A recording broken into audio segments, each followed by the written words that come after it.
Халид ибн Саидтің исламға кіруі. Исламға шақыру әлі де құпия түрде жүргізілуде.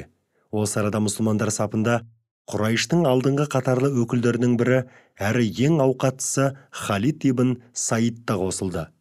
Араб әдебиеті мен ғылымын жан-жақты меңгерген Халид бірде түсінде туған әкесінің тозаққа ертіп апарғанын, бірақ дәл қақпадан кірер сәтте Расулалла үлгеріп келіп, оны оттан құтқарып қалғанын көріп, шошып оянады.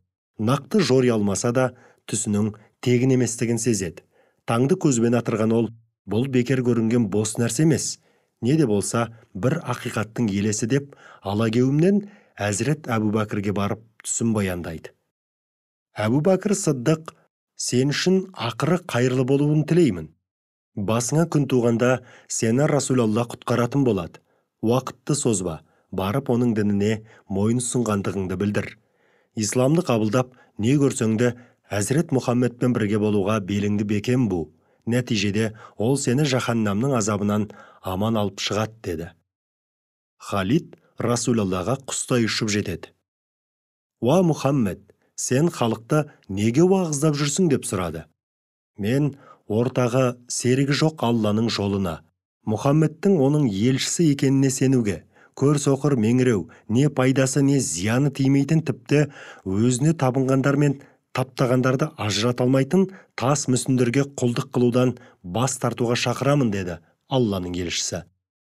Айтылғандарға мұқият құлақ асқан Хазірет Халид дегеннен: мен Алладан басқа тәңірдің жоқтығына және сенің Алланың Расулы екендігіңе куәлік етемін, деді.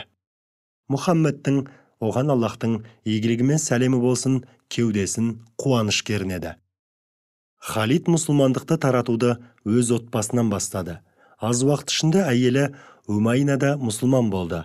Халидтің әкесі Құрайыштардың ауқатты да айбарлы адамы Саид баласының жаңалығын естігенде қатты ашуланды.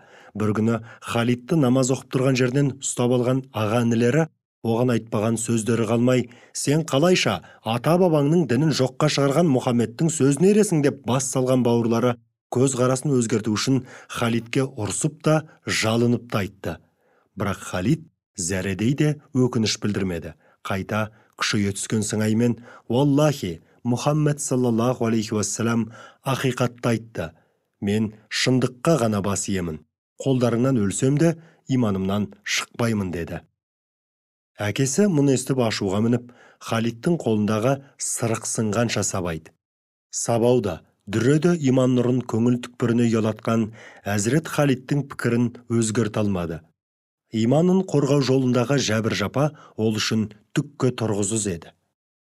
Баласына сөзін өткізе алмасына көз жеткен мейірімсіз әке оны қорқытып: бар онда, сені жоққа санаймын.